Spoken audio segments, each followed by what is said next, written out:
السلام علیکم ورحمت الله. امید لرم چې د قوم زرغون خیل ټول مشران کشران ښه به واله موخه لره. زه د ویډیو په ذریعې سره پیغام ورکوم ټول د بوزي خیلو چې څومره حجرې دي څومره خلک دي. سبا به انشاءالله سبا ادوار ریز ده. د ادوار پر ځای د 2.5 نه ونیسه تقریبا د 4 ساړه 4 پورې ټولو له مو خواست دا ده چې په خپلو حجرو کې اوسو.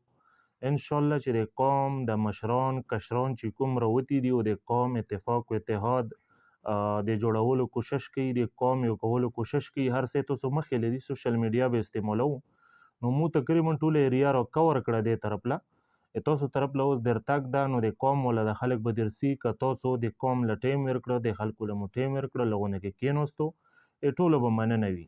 نو د 2.5 نه ونیسه د تر 4 ساړه 4 بجو پورې مو به ټولو حجرو له انشاءالله چې ځان رسولي دي کې به مو حاضري لګولي